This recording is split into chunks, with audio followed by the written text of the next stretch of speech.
ഇന്നുവരെ മക്കളെ പിടിച്ചിരുത്തിയിട്ട് അല്ലാഹു ഇവന് എല്ലാവിധ കാവലും കൊടുക്കണേ, പിശാചിനെ തൊട്ടുകാരുന്നിട്ടുണ്ട്. ഔദു ബില്ലാഹി മിനശ് ശൈത്വാനിർ റജീം എന്ന് മന്ത്രിച്ചിട്ടുണ്ട്.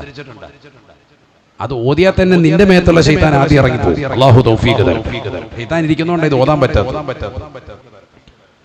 നമ്മളിതൊന്നും ഇല്ല, ഇതിനൊന്നും ഇസ്ലാമികമല്ല എന്ന് കരുതിയിട്ട് നമ്മളിരിക്കുക. അതുകൊണ്ട് എല്ലാ പൈശാചികതയിലേക്ക് മക്കൾ പോകും. കുട്ടികളെ പിശാചിൽ നിന്ന് പൈശാചികളിൽ നിന്ന് ഒഴിവാക്കിക്കൊണ്ടുള്ള ജീവിതം കൊടുക്കുക ഒരു രക്ഷിതാക്കളുടെ ഏറ്റവും വലിയ കടമയാണ്. അതാണ് കടമ. ഒന്നാമത്തെ കടമ അതാണ്.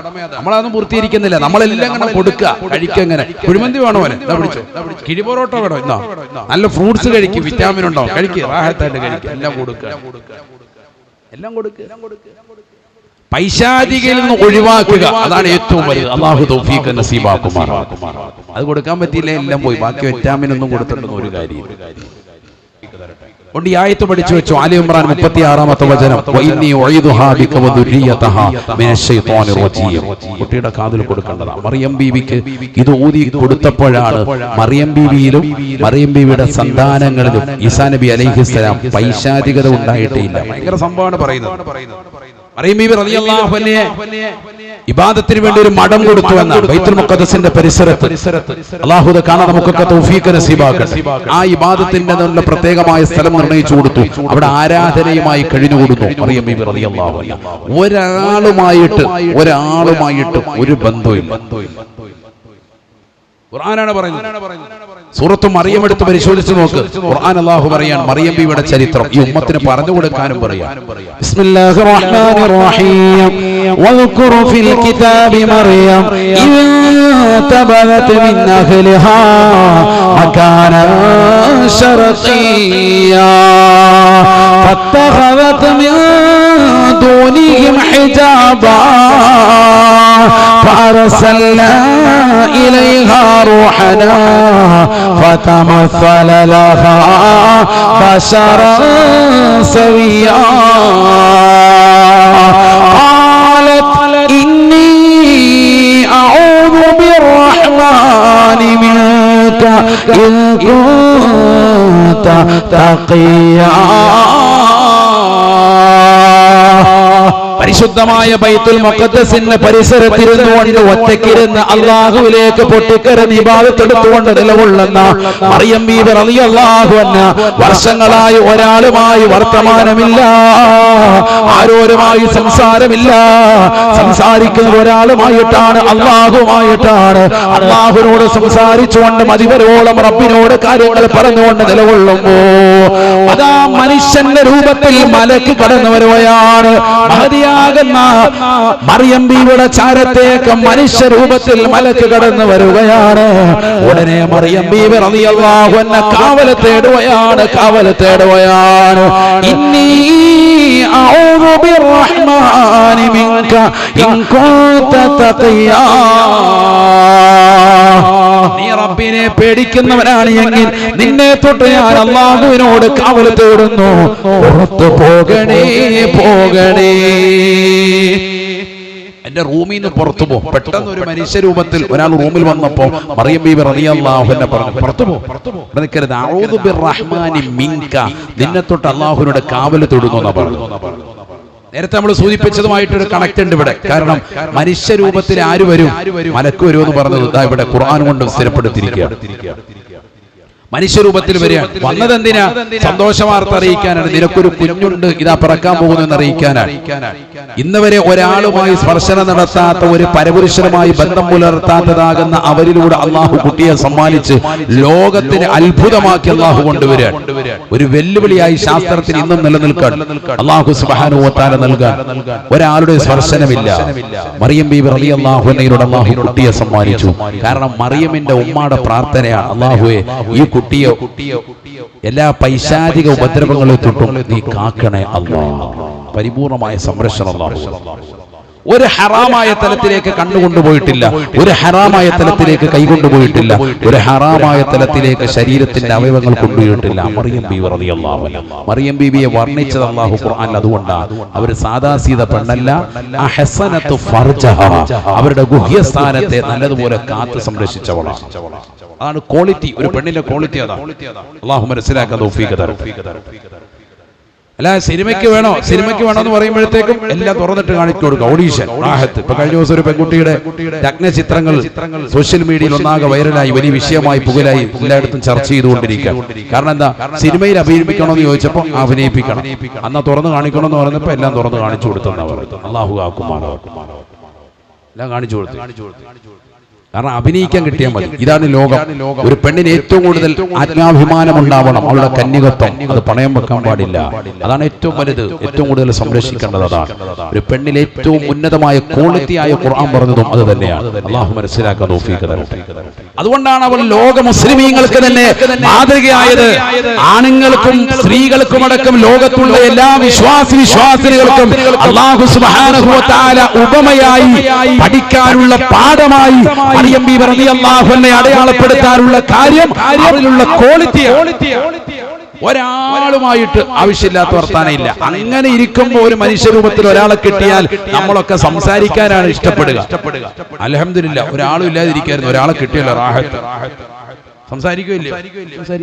പള്ളിയിൽ പോയിരിക്കുക, ഏത്തിക്കാഫിനായി ഇരിക്കുന്നത് അവസാനത്തെ 10 കുറെ നേരം ദിക്ർ ചൊല്ലി കൂടെ കഴിഞ്ഞപ്പോഴത്തേക്കും വെളിയിലോട്ട് ഇറങ്ങിയപ്പോൾ ഒരാൾ അതിലേക്കൂടെ പോകുന്നു. അയാളെ തോണ്ടി വിളിക്കുമ്പോൾ അജയരെ അവിടെ പോവാ എന്ന് ചോദിക്കും. കാരണം എന്താ, ഒറ്റയ്ക്കിരുന്ന് മടുത്തു. നമ്മൾ പള്ളിക്കകത്ത് ഏത്തിക്കാഫ് ഇരിക്കാൻ പോയത് അവസാനത്തെ 10 പോയത്. കുറഞ്ഞ നേരം ഇരുന്ന് സുബ്ഹാനല്ലാഹ് അൽഹംദുലില്ലാഹ് ചൊല്ലിക്കഴിഞ്ഞ് കുറച്ചു നേരം കഴിഞ്ഞപ്പോൾ ഒരാളെ കിട്ടിയപ്പോൾ നമുക്ക് സംസാരിക്കണം തോന്നുകയാണ്. മനുഷ്യന്റെ പ്രകൃതം അങ്ങനെയാണ്. പക്ഷെ ആ പ്രകൃതത്തെ തോൽപ്പിച്ച് ഒരു അന്യ പുരുഷന്റെ സ്പർശനം കണ്ടപ്പോ അഊദു ബിർറഹ്മാനി മിൻക ഇൻ കുൻത തഖിയ, അല്ലാഹുവിനെ പേടിച്ചുകൊണ്ട് നീ റൂമിൽ ഇറങ്ങണം, എന്നോട് അല്ലാഹുവിനെ തൊട്ട് ഞാൻ കാവൽ തേടുകയാണ്, ഇറങ്ങാൻ പറഞ്ഞു മറിയം ബീവി റളിയല്ലാഹു അൻഹ. അതാണ് ഈമാൻ. അപ്പൊ ആ മലക്കിന്റെ ഒരു മനുഷ്യരൂപത്തിൽ വന്ന മലക്ക് പറഞ്ഞു, ഞാൻ വന്നത് മറ്റൊന്നിനുമല്ല, ഞാനൊരു മലക്കാണ് വന്നത്. നിങ്ങളുടെ അടുക്കൽ വന്നത് നിങ്ങൾക്ക് ഗർഭധാരണമുണ്ടാകും, നിങ്ങളൊരു കുഞ്ഞിനെ പ്രസവിക്കുമെന്നുള്ള സന്തോഷ വാർത്ത അറിയിക്കാനാണ്. അപ്പോഴാണ് അവർ പറഞ്ഞത്, ഞാൻ അങ്ങനെ പ്രസവിക്കും, കാരണം ഞാൻ വലം യംസസിനി ബശറുൻ വലം അകു ബഗിയ. ഇപ്പൊ അതിൽ വിശദീകരിക്കുന്നില്ല. മറിയം ബീവിയെ കുറിച്ച് പറഞ്ഞ ചരിത്രം യൂട്യൂബിലുണ്ട്. മറിയം ബീവിയുടെ വഫാത്തും ഒക്കെ പറഞ്ഞത്, വിനീതം പറഞ്ഞത് യൂട്യൂബിലുണ്ട്. സമയം പോലെ സ്ത്രീകളൊക്കെ ഒന്ന് കേൾക്കെ, നന്നാവാൻ ഉപകരിക്കും. അല്ലാഹു തൗഫീഖ് നസീബാക്കുമാറാകട്ടെ. ഞാനിപ്പോ അതിലേക്ക് പോകുന്നില്ല. മറിയം ബീവി റളിയല്ലാഹു അൻഹയുടെ വഫാത്ത് പഠിക്കണം, ഉമ്മത്ത് പഠിക്കേണ്ടതാണ്. അവർ പറഞ്ഞു, എന്നെ ഇന്ന് വരെ ഒരാൾ സ്പർശനം നടത്തിയിട്ടില്ല, ഒരാൾ തൊട്ടിട്ട് പോലുമില്ല, പിന്നെ എങ്ങനെ ഞാൻ ഗർഭധാരണം ഉണ്ടാകും? അല്ലാഹുവിനൊക്കെ എളുപ്പം, പടച്ചവനൊക്കെ നടത്തും, അതൊന്നോർത്ത് ടെൻഷൻ അടിക്കണ്ട എന്ന് പറയുകയും മറിയം ബീവി റളിയല്ലാഹു അൻഹ ഇട്ടിരിക്കുന്നതാകുന്ന വസ്ത്രത്തിൻ്റെതാകുന്ന പോക്കറ്റിലെ സൈഡ് പോക്കറ്റിന്റെ ഭാഗത്തിലൂടെ ജിബ്രീൽ അലൈഹിസ്സലാം ഊതുകയും ചെയ്തു എന്നാണ്. ഫനഫഖനാ ഫീഹി മിർ റൂഹിനാ, ഊതി, ആ ഊത്താണ് റൂഹ്. അതിലൂടെയാണ് ആര് വരുന്നത്? മഹാനായ ഈസാ നബി അലൈഹിസ്സലാം ഗർഭധരിക്കുന്നത് എന്ന് ഖുർആൻ. വലിയ വിശാലമായ ചരിത്രം, ഞാനിപ്പോ അതിലേക്ക് പോകുന്നില്ല. ഞാൻ പറഞ്ഞു വന്നത്, അത്രയേറെ സൂക്ഷ്മത വെക്കാൻ കാരണമായി തീർന്നു ഉമ്മയുടേതാകുന്ന കാവലത്തേട്ടം. ജനിച്ചു വീണപ്പോൾ തന്നെ ഉമ്മ കൊടുത്ത ദുആ, ഇന്നി അഊദു ബിർറഹ്മാനി മിൻക ഇൻ കുൻത തഖിയ, ഇന്നി ഉഈദുഹാ ബിക വദുരിയതഹാ മിനശ് ശൈത്വാനിർ റജീം. ഈ ദുആ അത്രയേറെ ഫലമുള്ള ദുആ ആണ്. ഇത് നിസ്സാരമായ ദുആ അല്ല. എല്ലാ ഇമാമിയങ്ങളും കർമ്മശാസ്ത്ര ഗ്രന്ഥങ്ങളിൽ, ഫിഖ്ഹ് ഗ്രന്ഥങ്ങളിൽ രേഖപ്പെടുത്തിയിട്ടുണ്ട്. അത് പ്രത്യേകമായി ഓർക്കണം. അല്ലാഹു തൗഫീഖ് നസീബാക്കട്ടെ. അല്ലാഹു തൗഫീഖ് നൽകട്ടെ. മക്കളില്ലാതെ വിഷമിക്കുന്ന പ്രിയപ്പെട്ട മുസ്ലിമീങ്ങളുണ്ട്. നമ്മുടെ ജീവിത വിജയത്തിന്റെ വിളിയാളമാണ് മക്കൾ. സാലിഹീങ്ങളാകുന്ന മക്കൾക്ക് വേണ്ടി നമ്മൾ ദുആ ചെയ്യൽ അനിവാര്യമാണ്. മക്കൾക്ക് വേണ്ടി ദുആരക്കണം. മക്കളില്ലാതെ ഇപ്പൊ വിവാഹം കഴിഞ്ഞു, ഭാര്യയുമായി ശാരീരിക ബന്ധത്തിൽ ഏർപ്പെട്ടു, ഒക്കെ കഴിഞ്ഞു.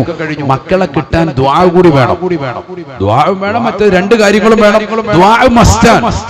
അതും ദുആ ചെയ്യുമ്പോൾ കുട്ടികളെ വേണമെന്നല്ല ദുആരക്കേണ്ടത്. പിന്നെ ദുആരക്കണം, സാലിഹായ ഒരു മകനെ എനിക്ക് തരണേ അല്ലാഹ്, അങ്ങനെ ദുആരക്കണം. സാലിഹായ കുട്ടിക്ക് വേണ്ടി ദുആരക്കണം. അത് ആണാവട്ടെ പെണ്ണാകട്ടെ. ദുആ ചെയ്യുമ്പോൾ എപ്പോഴും ശ്രദ്ധിക്കണം, സാലിഹീങ്ങളാകുന്ന മക്കളെ നൽകണേ അല്ലാഹ്. പലരും ദുആരക്കാൻ വേണ്ടി ലിസ്റ്റ് എഴുതി തരും. പലപ്പോഴും ദുആ ചെയ്യാൻ വേണ്ടി പലരും എഴുതുന്ന കമന്റുകളിൽ പെട്ടതാണ്, കുട്ടികളുണ്ടാകാൻ ദുആരക്കണം. 10 വർഷമായി 15 വർഷമായി. കുട്ടികളുണ്ടായിട്ട് കാര്യമില്ല. കുട്ടികളുണ്ടായി അവൻ നിന്റെ കഴുത്തെ പിടിക്കുന്ന കുട്ടിയാണെങ്കിൽ തീർന്നു. ഒരു കുട്ടി ഇപ്പൊ ഈ അടുത്ത് ഇപ്പൊ ജയിലിലേക്ക് പോകും, ഏകദേശം തീരുമാനമായി കിടക്കുക. അല്ലാണ്ടില്ലേ വെഞ്ഞാറമൂട്ടിൽ, അതും ഒരു കുട്ടിയാണ്. 5 പേരെ കൊലപ്പെടുത്തിയുള്ളൂ, പാവം പിടിച്ചവനാ, സാധു. അല്ലാഹു കാത്ത് സംരക്ഷിക്കട്ടെ. അതൊരു കുട്ടിയാണ്. കുട്ടി ജനിച്ചിട്ട് കാര്യമില്ല. കുട്ടി സാലിഹീങ്ങളാകുന്ന മക്കളായി മാറണം. അല്ലാഹു തൗഫീഖ് നസീബാക്കുമാറാവട്ടെ. അതുകൊണ്ട് എപ്പോഴും ദുആ ഇരക്കണം, അല്ലാഹു സാലിഹായ മക്കളെ തരണേ അല്ലാഹ്. എല്ലാ അംബിയാ മുർസലീങ്ങളും ദുആ ചെയ്ത ദുആ അതാണ്. റബ്ബി ഹബിലി മിനസ് സാലിഹീൻ. അല്ലാഹു സാലിഹായ സന്താനത്തെ നൽകണേ അല്ലാഹ്. ഇബ്രാഹിം നബി അലൈഹിസ്സലാം പ്രായാധിക സമയത്തും പടച്ച റബ്ബിനോട് ദുആ ചെയ്ത പ്രാർത്ഥനയാണ് റബ്ബി ഹബിലി മിനസ് സാലിഹീൻ. സാലിഹായ സന്താനത്തെ നൽകണേ അല്ലാഹ്. فبشرناه بغلام حليم. സഹിഷ്ണുതയുള്ള തഖ്വയുള്ളതാകുന്ന ഇസ്മായിൽ നബി അലൈഹിസ്സലാമിനെ അല്ലാഹു ഒരു പ്രവാചകനായ മകനെ തന്നെ നൽകുകയത്രേ. പരിശുദ്ധ ഖുർആൻ. എത്ര വാപ്പമാരാണ് മക്കൾ സാലിഹീങ്ങളായ മക്കൾക്ക് വേണ്ടി ദുആ ചെയ്യുന്നത്, എത്ര ഉമ്മമാരാണ് ദുആ ചെയ്യുന്നത്. ഗർഭധാരണ വേളയിൽ ഖുർആൻ ഓതാൻ കഴിയുന്ന ഉമ്മയല്ലേ 9 മാസത്തോളം അല്ലാഹു സുബ്ഹാനഹു വ തആല ശുദ്ധി നൽകിയ കാലയളവല്ലേ പ്രിയപ്പെട്ട ചെറുപ്പക്കാരി. എന്തേ നീ ഖുർആൻ ഓതാതെ പോയത്? ഗർഭധാരണ വേളയിൽ 9 മാസത്തിനിടയ്ക്ക് ഒരു അശുദ്ധിയുടെ ഘട്ടം പോലും അല്ലാഹു നിനക്ക് നൽകുന്നില്ല. ഖുർആൻ ഖത്മ തീർക്കാനുള്ള അവസരമാണ്. റമളാനിൽ പോലും ആഴ്ചയിൽ ഒരു ദിവസം അശുദ്ധി പറഞ്ഞിട്ട് അതിൽ ഉള്ളതാകുന്ന ഖുർആൻ ഓതലുകൾ മുടക്കി വെച്ചതാകുന്ന പെങ്ങളല്ലേ. ഇതാ 9 മാസം നിരന്തരമായി അല്ലാഹു നിനക്ക് ശുദ്ധിയുടെ ഘട്ടം തരുവയാണ്. ഖുർആൻ ഖത്മ തീർക്കണേ. ഖുർആൻ ഖത്മ തീർത്തുകൊണ്ട് ദുആ ചെയ്യണം. അല്ലാഹുവേ, എന്റെ ഉദരത്തിൽ ജനിക്കുന്നതാകുന്ന കുഞ്ഞ്, എനിക്ക് ജനിക്കുന്നതാകുന്ന പൊന്നുമോനാകട്ടെ പൊന്നുമോളാകട്ടെ, നീ സാലിഹാക്കണേ അല്ലാഹ്. ഈ ഖുർആൻ ഖത്മ അതിനു വേണ്ടി നിയ്യത്ത് ചെയ്യുന്നു അല്ലാഹ്. ആദരവായ പ്രവാചകൻ പറഞ്ഞില്ലയോ, അൽ ബൈത്തുല്ലദീ യഖറഉ ഫീൽ ഖുർആൻ യക്സുറു ഖൈറുഹു. വീട്ടിൽ ഖുർആൻ പാരായണം ചെയ്താൽ ആ വീട്ടിൽ ബറക്കത്ത് അധികരിക്കുമേ, ഖൈർ അധികരിക്കുമേ. ആ വീട്ടുകാർക്ക് വയത്തസ്യോ അലാ അഹ്ലിഹി. ആ ഖുർആൻ ഓതുന്നതിന്റെ ബറക്കത്ത് കൊണ്ട് ആ കുടുംബത്തിൽ വിശാലത അല്ലാഹു നൽകുകയാ. ഈ കുട്ടി ജനിക്കുന്നതിലൂടെ സമ്പത്തിനും സന്താനത്തിനും അല്ലാഹു ബറക്കത്ത് നൽകുകയാണ്. വൽ ബൈത്തുല്ലദീ ലാ യഖറഉ ഫീഹിൽ ഖുർആൻ യഖില്ലു ഖൈറുഹു വയളീഖു അലാ അഹ്ലിഹി.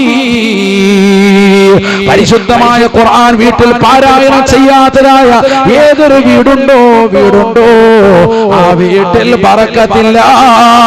ആ വീട്ടുകാർക്ക് എപ്പോഴും പ്രയാസമാണ്. സാമ്പത്തികമായ ഞെരുക്കമാണ്. കുട്ടികൾ ജനിക്കുമ്പോൾ തന്നെ ഉമ്മയുടെ മനസ്സ് വിഷമിക്കുകയാണ്. വേണ്ട രീതിക്ക് പോഷകാഹാരങ്ങൾ കൊടുക്കാൻ പോലും ഇല്ലാത്ത ഒരു സാഹചര്യത്തിലാണല്ലോ ഈ കുഞ്ഞ് പിറക്കുന്നത്. അല്ലാഹ്, ദുഃഖിച്ചിട്ട് കാര്യമില്ല പെങ്ങളെ. 9 മാസം ശുദ്ധിയുടെ ഘട്ടമായിരുന്നു. നീ ഖുർആൻ പാരായണം നടത്താത്തവളല്ലേ, ദിക്ർ ചെല്ലാത്തവളല്ലേ. അശുദ്ധിയുടെ ഘട്ടത്തിൽ പോലും ചെല്ലാൻ പറ്റിയിരുന്ന സലാത്തിനെ അവഗണിച്ചവളല്ലേ. അല്ലാഹുവിന്റെ റസൂൽ നിന്റെ ജീവിതത്തിൽ ഖൈറിന് വേണ്ടി ദുആ ചെയ്യുമോ? നിന്റെ ജീവിതത്തിൽ ബറക്കത്ത് ഉണ്ടാവുകയില്ല. ഖുർആൻ ഓതുന്ന ഒരു വീട്ടിൽ എല്ലാ ബറക്കത്തും അധികരിക്കും. അല്ലാഹു തൗഫീഖ് തരട്ടെ. അപ്പൊ ഗർഭധാരണ വേളയിൽ ഖുർആൻ ധാരാളം ഓതണം. ഇന്നിപ്പോ ശാസ്ത്രം തന്നെ പറയുന്നുണ്ട്, ഗർഭധാരണ വേളയിൽ പെണ്ണ് ഏറ്റവും കൂടുതൽ എന്തുമായിട്ടാണ് ബന്ധപ്പെട്ടത്? പൊക്കിൾ കൂടി ബന്ധമാണ്. ഈ കുട്ടി ജനിക്കുമ്പോൾ അതൊക്കെ കാണിച്ചുകൊണ്ടിരിക്കും. അല്ലാഹു ആക്കുമാറാവട്ടെ. ശാസ്ത്രം അംഗീകരിച്ചു. ഹദീസിൽ പറയുമ്പോ, മിസ്ലല്ലാഹി പറയുമ്പോ, സഹാബത്ത് പറയുമ്പോ, ഉലമാക്കൾ പറയുമ്പോ നിസ്സാരപ്പെടുത്തിയിരുന്നവർക്ക് ഇനി ശാസ്ത്രം പറഞ്ഞിട്ടെങ്കിലും ശ്രദ്ധിക്കും. അല്ലാഹു നമ്മളെ കാക്കുമാറാവട്ടെ. ശരിക്കും ശ്രദ്ധിച്ചോ? ഗർഭധാരണ വേള കുട്ടിയുമായിട്ട് നല്ല കണക്ഷനാ, പൊക്കിൾ കൂടി ബന്ധമാണ്. ആ ബന്ധം അത് മുറിച്ചു മാറ്റുമ്പോഴാണ് ഇതിലൊക്കെ പ്രശ്നം വരുന്നത്, അല്ലേ? അത് പുറത്തോട്ട് വന്നു കഴിയുമ്പോൾ മുറിച്ചു മാറ്റപ്പെടും. അപ്പൊ ആ ബന്ധം നിലനിർത്താൻ വേണ്ടി, ആത്മീയമായി നിലനിർത്താൻ നിങ്ങൾ പരിശ്രമിക്കുക. എപ്പോഴും ദിക്ർ ചൊല്ലിക്കൊണ്ടിരിക്കുക. എപ്പോഴും സലാത്ത് ചൊല്ലിക്കൊണ്ടിരിക്കുക. അതുകൊണ്ടാണ് ആ സമയത്ത് ഭാര്യയും ഭർത്താവും വഴക്കടിക്കരുതെന്ന് വരെ പറയുന്നത്. കാരണം കൂടുതൽ വഴക്കും പ്രശ്നമൊക്കെ ഉണ്ടാക്കുന്നത് ഇത് കുട്ടിയിൽ പ്രതിഫലിക്കും. താന്തോന്നിയായി വളരും, തെമ്മാടിയായി വളരും, ഇവൻ പറഞ്ഞാൽ അനുസരിക്കാത്തവനായി മാറും, കുരുത്തം കെട്ടവനായിട്ട് മാറും. ഭാര്യയും ഭർത്താവും എപ്പോഴും സ്നേഹം പകരുക, ഭാര്യയ്ക്ക് കരുതൽ കൊടുക്കുക. ആപ്പിൾ, ഓറഞ്ചും മുന്തിരിയും കോഴി പൊറാട്ട ഇതൊക്കെ കൊടുത്തിട്ട് ഇരുത്തണമെന്നല്ല ഈ പറഞ്ഞതിനർത്ഥം. ഭക്ഷണമൊക്കെ വേണം, പ്രോട്ടീൻ ഉണ്ടോ, നല്ല ഭക്ഷണം കൊടുക്കണം, ഭാര്യയെ നോക്കണം, കെയർ ചെയ്യണം. അതൊക്കെ പരിശുദ്ധ ഇസ്ലാമിൽപ്പെട്ടതാണ്. ഏറ്റവും വലിയ കൂലിയുള്ള കാര്യമാണ്. അല്ലാഹു തൗഫീഖ് നൽകുമാറാവട്ടെ. ഹദീസിലുണ്ട്, ദീനാറുൻ അൻഫഖതുഹു അലാ സബീലില്ലാഹി വദീനാറുൻ അൻഫഖതുഹു അലാ റഖബത്തിൻ വദീനാറുൻ അൻഫഖതുഹു അലാ അഹ്ലിക അഅലമുഹാ അജ്റൻ അല്ലദീ അൻഫഖതുഹു അലാ അഹ്ലിക. സയ്യിദുനാ റസൂലുള്ളാഹി, നീ അല്ലാഹുവിന്റെ മാർഗത്തിൽ കൊടുത്തതാകുന്ന സമ്പത്ത്, നീ ഒരു അടിമയെ മോചിപ്പിക്കാൻ വേണ്ടി കൊടുത്ത സമ്പത്ത്, നീ അല്ലാഹുവിന്റെ സംതൃപ്തി കരഗതമാക്കാൻ സ്വന്തം കുടുംബത്തിന് വേണ്ടി കൊടുത്ത സമ്പത്ത്, ഏറ്റവും വലിയ കൂലി നിന്റെ കുടുംബത്തെ നോക്കാൻ വേണ്ടി നീ ചെലവഴിച്ച സമ്പത്താണെന്ന് സയ്യിദുനാ റസൂലുള്ളാഹി. ഏറ്റവും വലിയ കൂലിയാണ്. അതുകൊണ്ട് കുടുംബത്തെ നോക്കാതിരിക്കണ്ട. ചില ആളുകൾ അങ്ങനെയുണ്ട്, ഭാര്യയൊന്നും മൈൻഡ് ചെയ്യൂല. പെണ്ണുങ്ങൾ ഇവിടെ ഒന്നുമില്ല, കിട്ടാനുമില്ല, ഒന്നുമില്ല. പിന്നെ അവര് തോന്നിയതുപോലെ ഹറാമായ തലത്തിലൊക്കെ ജീവിക്കാൻ. പെണ്ണുങ്ങളൊക്കെ ഇപ്പൊ ഇന്ന് യൂട്യൂബ് ചാനൽ തുടങ്ങിയിരിക്കുക. ഒറ്റക്കാലിൽ നിൽക്കണമെന്നാ പറയുന്നത്. ഭർത്താവിന്റെ കാല് കൂടെ കൂട്ടിച്ചേർക്കാൻ പറ്റുന്നില്ല, ഒറ്റക്കാലിൽ നിൽക്കണം. അള്ളാഹു നമ്മളെ കാത്ത് സംരക്ഷിക്കണം. അവസാനം ഏതെങ്കിലും പരിധിക്കാലി പോകാതിരുന്നാൽ കൊള്ളാം. അള്ളാഹു നമ്മളെ കാത്ത് സംരക്ഷിക്കണം. ഭർത്താവിന്റെ വരുമാനം കൂടി കൂട്ടി യോജിപ്പിക്കാൻ പറ്റുന്നില്ല ഉസ്താദെ. അതുകൊണ്ട് എല്ലാവരും ഒറ്റക്കാലിൽ നിൽക്കാൻ ശ്രമിക്കാം. മിക്ക പെണ്ണുങ്ങളും ഈ ഒറ്റക്കാലിൽ കുറച്ചാളും കൂടി നിന്ന് കഴിയുമ്പോൾ പിന്നെ ഭർത്താവിന് വേണ്ട, ഈ മൂന്നാം കാലിനെ വേഗം മാറ്റിയേക്കാം. അടുത്ത വേറൊരുത്തനെ ഒരു കാലിനെ കൂട്ടാം, പിന്നെ വേറൊരുത്തരുമായിട്ട് പ്രണയവും. അള്ളാഹു നമ്മളെ കാക്കട്ടെ. ഇന്ന് അധികം നടക്കുന്ന സംഗതിയാണ്. അതുകൊണ്ട് കുടുംബ ബന്ധങ്ങൾക്ക് വിള്ളലുണ്ടാവാൻ ശ്രദ്ധിക്കുക, വിള്ളലുണ്ടാവാതിരിക്കാൻ ശ്രദ്ധിക്കുക. ഭർത്താവ് ഭാര്യയെ കൂടുതൽ കെയർ ചെയ്യുക, അവരുടെ കാര്യങ്ങൾ ശ്രദ്ധിക്കുക. നിങ്ങൾ ഏറ്റവും ചെലവഴിക്കുന്ന സമ്പത്ത്, നിങ്ങൾ വീട്ടിൽ കൊണ്ടുപോയി കൊടുക്കുന്നതാകുന്ന പാലാകട്ടെ, അരിയാകട്ടെ, പഴവർഗ്ഗങ്ങളാകട്ടെ, സാധന സാമഗ്രികളാകട്ടെ, ഇതിനൊക്കെ വലിയ കൂലിയാണ്, വലിയ കൂലിയാണ്. പരിശുദ്ധ ഇസ്ലാം പഠിപ്പിക്കട്ടെ, ഇതൊരു നിസ്സാര കാര്യമല്ല. എന്നല്ല, നീ അങ്ങനെ കൊടുത്തിട്ടില്ല എങ്കിൽ ഏറ്റവും വലിയ പാപിയാണ്. ഹദീസ് ഉണ്ടല്ലോ. അപ്പൊ അതിലേക്കൊന്നും പോകുന്നില്ല, മറ്റൊരു വിഷയമാണ്. قال رسول الله صلى الله عليه وسلم, നബിയനാ റസൂലുള്ളാഹി സ്വല്ലല്ലാഹു അലൈഹി വസല്ലം തങ്ങൾ പറയുകയാണ്, കഫാ ബിൽ മർഇ ഫമാ അയ്യുളയ്യ മയഖൂത്. ചെലവ് കൊടുക്കുന്നവർക്ക് ചെലവ് കൊടുക്കാതെ, സ്വന്തം ഭാര്യ മക്കളുടെ കാര്യങ്ങൾ പരിഗണിക്കാതെ ഒറ്റയ്ക്ക് തിന്നു കുടിച്ച് നടക്കുന്ന ഭർത്താക്കന്മാരില്ലേ, ഏറ്റവും വലിയ പാപിയാണ്, പാപിയാണ്. ഏറ്റവും വലിയ കുറ്റമാണ് നീ ചെയ്യുന്നത്. അല്ലാഹു കാക്കുമാറാവട്ടെ. എവിടുന്ന് വരിക? ഞാൻ അവിടെ നല്ല സംസം ഹോട്ടലിൽ പോയി മട്ടൻ ബിരിയാണി മണത്തി കഴിച്ചു. പെണ്ണുങ്ങളെ മണത്തിട്ട് കൈ റാഹത്തായിട്ട്. ഇന്ന് ഇന്ന പള്ളി പോയി കയറുന്നു, ആലങ്കോട് പള്ളി. അവിടെ നല്ല ബിരിയാണി ആയിരുന്നു, റാഹത്ത്. എന്നിട്ട് നോമ്പ് തുറന്നു വന്നിട്ട് കൊണ്ടുവന്ന് കൈ മണത്തിച്ചു പോകുക. പെണ്ണുങ്ങൾക്ക് മണപ്പിക്കുക. നല്ല ഭക്ഷണമൊക്കെ വാങ്ങി അവരെയും സന്തോഷിപ്പിക്കണം. ഒരു ദിവസം അവരോട് പറയും, ഇന്ന് അടുക്കള എന്ത് ചെയ്യാം, അടച്ചിടാം, നമുക്ക് എന്ത് ചെയ്യാം, റാഹത്തായിട്ട് ഇന്ന് പുറത്തു പോയി ഭക്ഷണം കഴിക്കാം. അല്ലെങ്കിൽ പുറത്തുനിന്ന് ഞാൻ വാങ്ങിച്ചോണ്ട് വരാം. കടയിൽ പോയാൽ പിന്നെ നമ്മൾ തറാവിയൊക്കെ മുടങ്ങുമെങ്കിൽ വാങ്ങിച്ചോണ്ട് വരാം. അങ്ങനെ പുറത്തുനിന്ന് നല്ല റാഹത്ത്, നല്ല ഭക്ഷണം, അജിനാമോട്ടോ ഒന്നും ചേരാത്ത നല്ലൊരു ഫുഡൊക്കെ കൊണ്ടുവന്ന് വീട്ടിൽ കൊണ്ടു കൊടുക്കും. അപ്പൊ വീട്ടുകാർ നല്ല സന്തോഷിക്കും. കഴിച്ചു കഴിയുമ്പോൾ അവർ പറയും, നാളെ മുതൽ ഇങ്ങനെ ആയിക്കോട്ടെ എന്ന് പറയും. അങ്ങനത്തെ പെണ്ണുങ്ങളെ കിട്ടിയിരിക്കും. അല്ലാഹു സാലിഹീങ്ങൾ ചേർക്കട്ടെ. നാളെ ഇങ്ങനെ ആയിക്കോട്ടെ എന്ന് കടയിൽ നിന്ന് വാങ്ങിച്ചോന്ന് പറയും. അല്ലാഹു നമ്മളെ സാലിഹീങ്ങൾ ചേർക്കട്ടെ. ഒരു ദിവസം അങ്ങനെ ചെയ്യാം. വലിയ സന്തോഷമാണ് അവർക്ക്. കാരണം ഏറ്റവും വലിയ സന്തോഷം ഈ ഇട്ടിരിക്കുന്ന പാത്രങ്ങളും കഴുകണ്ടല്ലോ. മറ്റേത് ഇഷ്ടംപോലെ പാത്രങ്ങളുണ്ടാവും. കഴിച്ചു കഴിഞ്ഞാൽ മക്കൾ കഴിച്ചത്, അത് കഴിച്ചത്, പാചകം വെച്ചത്, ഇതൊക്കെ ഒന്ന് കഴുകി ശുദ്ധീകരിക്കാൻ പോലും ഭർത്താവ് സഹായിക്കുന്നില്ല എങ്കിൽ പിന്നെ ഭാര്യമാര് പിന്നെ എപ്പോഴും പ്രയാസം തന്നെയാണ് മാനസികമായി. അതൊക്കെ ഒന്ന് സഹകരിച്ചു കൊടുക്കാം. ഒരുപാട് നിന്നില്ലെങ്കിലും ഒരു 10 മിനിറ്റെങ്കിലും അടുക്കളയിൽ അസറിന് ശേഷം ഒന്ന് കയറിയിട്ട് അവരെ ഒന്ന് സഹായിക്കാൻ വേണ്ടി ശ്രമിക്കുക. അതൊക്കെ ഭാര്യയുമായിട്ടുള്ള സ്നേഹബന്ധം ഊട്ടി ഉറപ്പിക്കാൻ ചാൻസ് ഉണ്ട്, കൂടുതലായി വരും. എന്നല്ല, അവർ മറ്റൊരാളെ പിന്നെ പ്രണയിക്കാനോ ഇഷ്ടപ്പെടാനോ താല്പര്യപ്പെടാനോ ഒരിക്കലും പോകുകയുമില്ല. ഇതിനൊക്കെ സമയം നമ്മൾ കണ്ടെത്തണം. ഒരു 10 മിനിറ്റ് മൊബൈൽ സ്വിച്ച് ഓഫ് ചെയ്ത് വെച്ചിട്ട് അങ്ങോട്ട് കയറിയാൽ മതി. മൊബൈലാണല്ലോ എല്ലാത്തിന്റെയും വില്ലൻ. ഇതിന്റെ പിറകെ തോണ്ടിക്കളിക്കുന്ന സമയം മതി നിന്റെ കുടുംബത്തോടൊപ്പം നീ ചെലവഴിക്കാൻ. അല്ലാഹു കുടുംബജീവിതത്തിൽ ബറക്കത്ത് നൽകട്ടെ. അപ്പൊ ഒളിച്ചോട്ടങ്ങൾ ഇല്ലാതാകും. സ്നേഹബന്ധങ്ങൾക്ക് മൂല്യം കൽപ്പിക്കണം. അല്ലാഹു തൗഫീഖ് നസീബാക്കുമാറാവട്ടെ. അല്ലാഹു തൗഫീഖ് നൽകട്ടെ. ഇനി അങ്ങോട്ട് ശ്രദ്ധിക്കേണ്ട മറ്റൊരു കാര്യം, ഈ കുട്ടി ജനിച്ച് 7-ന്റെ അന്ന് കുട്ടിക്ക് വേണ്ടി അറവ് നടത്താൻ, അഖീഖ നടത്തലാണ് പ്രത്യേകം ശ്രദ്ധിക്കേണ്ട അമല. പലപ്പോഴും പല ആളുകൾ ആ വിഷയത്തിൽ അശ്രദ്ധരാണ്. അഖീഖ സുന്നത്താണ്, ശക്തിമത്തായ സുന്നത്താണ് നമ്മുടെ മദ്ഹബിൽ. കഴിവുള്ളവരാണ് അത് ചെയ്യേണ്ടത്. കഴിവില്ലാത്ത ആളുകൾ അപ്പോൾ കഴിവായില്ല എങ്കിൽ പിന്നീട് മതി. കുട്ടി ജനിച്ച് 7-ന്, അന്ന് സാധിച്ചില്ലെങ്കിൽ 14-ന് 7-ന്റെ ഗുണിതമാണ് നോക്കേണ്ടത്. പിന്നെ അതിന് നോക്കേണ്ടത് അടുത്ത 21, അങ്ങനെ 7-ന്റെ ഗുണിതം. അത് പ്രായപൂർത്തി എത്തുന്നത് തരം വരെ വാപ്പയുടെ മേൽ കടമയാണ്. വാപ്പ പ്രായപൂർത്തി എത്തുന്നത് വരെ കുട്ടിക്ക് വേണ്ടി അഖീഖയുടെ അറിവ് നടത്തിയിട്ടില്ല എങ്കിൽ പിന്നെ പ്രായപൂർത്തി എത്തിയതിനു ശേഷം കുട്ടി സ്വന്തമായിട്ട് അവന് കഴിവാകുന്ന സമയത്ത് അവന്റെ മേലുള്ള അറിവ് നടത്തൽ ശക്തിമത്തായ സുന്നത്താണ്. അല്ലാഹു തൗഫീഖ് നൽകട്ടെ. ഇതൊക്കെ നമ്മുടെ മദ്ഹബിലുള്ളതാണ്, ശാഫി മദ്ഹബിൽ പ്രത്യേകിച്ചു ഇതൊക്കെ ചെയ്യുന്നുണ്ട്. ചിലർ ചെയ്യുന്നുണ്ട്, മലബാറിലൊക്കെ വളരെ കണിശമായി ചെയ്യുന്നുണ്ട്. നമ്മുടെ നാട്ടുകൾ ആരെങ്കിലും ഒരാൾ ചെയ്തത് അതിന്റെ ഇറച്ചി എനിക്ക് കിട്ടിയില്ലല്ലോ എന്ന് ഫേസ്ബുക്കിൽ എഴുതാൻ വേണ്ടി പേനയും പിടിച്ചിരിക്കുന്ന കൗമായി നമ്മൾ മാറിയിരിക്കുകയാണ്. അവൻ അവിടെ ഇത് അറുത്തിട്ട് എനിക്ക് തന്നില്ല അവന്റെ മോന്റെ എന്ന് പറഞ്ഞിട്ട് ഫേസ്ബുക്കിൽ ഇവിടെ പോസ്റ്റ് ഇട്ടേക്കും. സ്വന്തം മക്കളുടെ കാര്യം ചെയ്യാൻ നമ്മൾ ആരും തയ്യാറല്ല. അതുകൊണ്ട് സ്വന്തം കുട്ടികളുടെ അഖീഖയുടെ അറിവ് ശ്രദ്ധിക്കുക. അത് ഉദ്ഹിയ്യത്തിന്റെ മസല പോലെയാണ്, ഏകദേശമൊക്കെ അങ്ങനെ തന്നെയാണ്, ചെറിയ വ്യത്യാസങ്ങൾ മാത്രമേ ഉള്ളൂ. ആടുമാടുകൾ, നമ്മുടെ നാട്ടിലുള്ളതാകുന്ന ആടുമാടുകൾ ഒക്കെ 2 വയസ്സ് തന്നെ പ്രായമാകണം. ആടിനും 2 വയസ്സെത്തണം. കാരണം നമ്മുടെ നാട്ടിലേക്കുള്ളത് കോലാടാണ്. അതുപോലെ തന്നെ മാട് വർഗത്തിൽപ്പെട്ടത് പശി, മൂര്, കാളയൊക്കെ ഉള്ളതൊക്കെ 2 വയസ്സ് തന്നെയാണ്. കുറ്റമറ്റ രീതിയിലുള്ള നല്ല മൃഗമായിരിക്കണം. അത് 7-ന്റെ അന്നാണ് അറിവ് നടത്തേണ്ടത്. അന്ന് തന്നെയാണ് കുട്ടിക്ക് പേരിടൽ കർമ്മം നടത്തേണ്ടത്. പേരിടൽ കർമ്മം അങ്ങനെ ഒരു ചടങ്ങുണ്ടോ? ഉണ്ട്. എന്ന് പറഞ്ഞാൽ നാട്ടുകാരെ മുഴുവൻ വിളിക്കാനല്ല, കുട്ടിക്ക് 7-ന്റെ അന്ന് കുട്ടിയുടെ പേര് വിളിക്കുന്നത് അത് പരിശുദ്ധ ഇസ്ലാം സുന്നത്താക്കിയിട്ടുണ്ട്.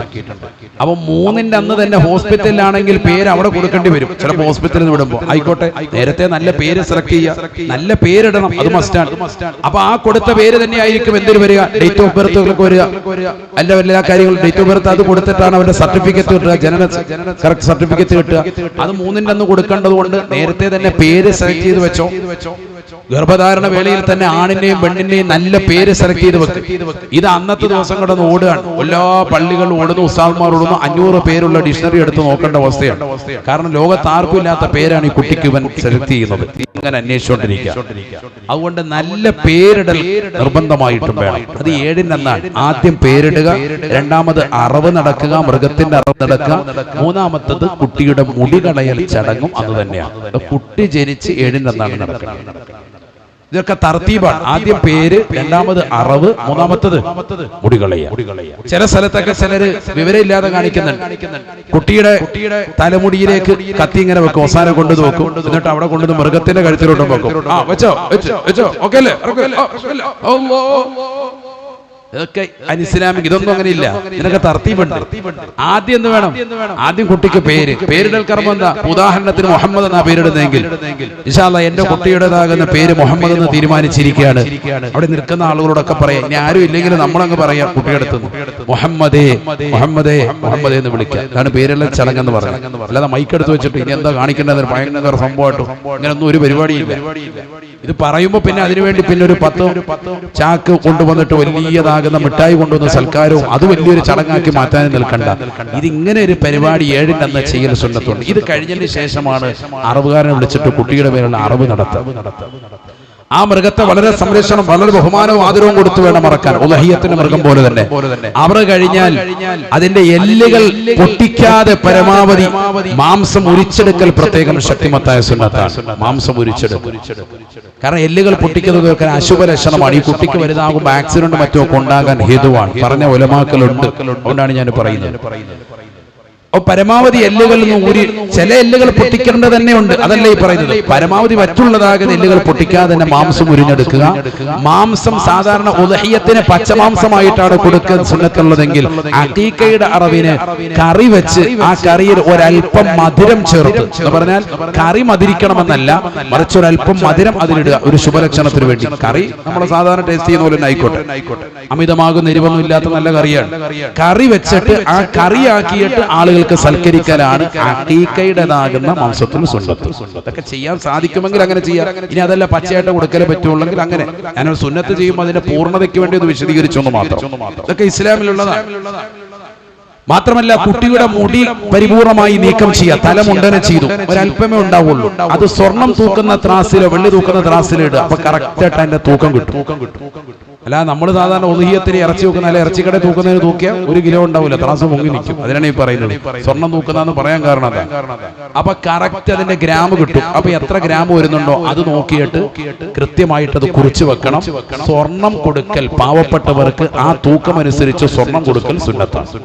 കുട്ടിയുടെ തലമുടിയുടെ കണക്കനുസരിച്ച്, തലയല്ല, പ്രത്യേകം മനസ്സിലാക്കാം, തലമുടിയാണ് ആ വടിച്ച. അത് കുറച്ചല്ലേ ഉണ്ടാവുള്ളൂ. 7 അന്ന് കറക്റ്റ് വടിച്ച റാഹത്തായി. 14 എന്നാണെങ്കിൽ തീർന്നു, കുറച്ചും കൂടി വരും. അപ്പൊ സ്വർണ്ണം അതിനനുസരിച്ച് പോകും. വേഗം പഠിച്ചോ, അല്ലാഹു സാലിഹീങ്ങൾ ചേർക്കും.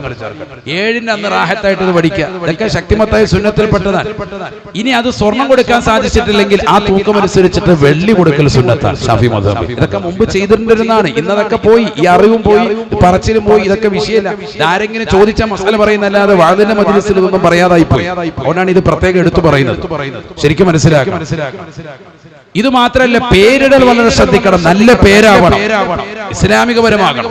നബിയനാ റസൂലുള്ളാഹി സ്വല്ലല്ലാഹു അലൈഹി വസല്ലം തങ്ങൾ പറഞ്ഞില്ലയോ, ഇന്നകും തുദഊന യൗമൽ ഖിയാമ ബിഅസ്മാഇകും വബിഅസ്മാഇ ആബാഇകും ഫഹസിനൂ അസ്മാഅകും. നിങ്ങളെ നാളെ മഹ്ശറിൽ അല്ലാഹുവിന്റെ ദർബാറിൽ നിൽക്കുമ്പോൾ നിങ്ങളെ പേര് വിളിക്കുക. നിങ്ങളെ പേരും നിങ്ങളെ വാപ്പമാരുടെ പേരും ചേർത്തിട്ടാണ് ഇന്നാലിന്റെ മനുഷ്യന്റെ മകനെ എന്നാണ് മഹ്ശറിൽ അല്ലാഹു അഭിസംബോധന ചെയ്യുക. കോടാനുകോടി ആളുകൾ ഒരുമിച്ച് കൂടുന്ന തലമല്ലേ മഹ്ശറ. അന്ന് നിങ്ങളുടെ പേര് അല്ലാഹു വിളിക്കുക. നിങ്ങളുടെ പേരിനോടൊപ്പം നിങ്ങളുടെ വാപ്പയുടെ പേര് ചേർത്തിട്ടാണ്. അതുകൊണ്ട് ഫഹസിനു അസ്മാഅകും, നിങ്ങളുടെ പേര് നന്നാക്കണേ എന്ന് ഹബീബ് മുഹമ്മദ് മുസ്തഫ ആദരവായ പ്രവാചകൻ പറയുകയാണ്. അഹബ്ബുൽ അസ്മാഇ ഇലല്ലാഹ് അബ്ദുല്ലാഹി വ അബ്ദുർ റഹ്മാൻ. അല്ലാഹുവിന് ഏറ്റവും ഇഷ്ടമുള്ള പേര് എന്നറിയുമോ?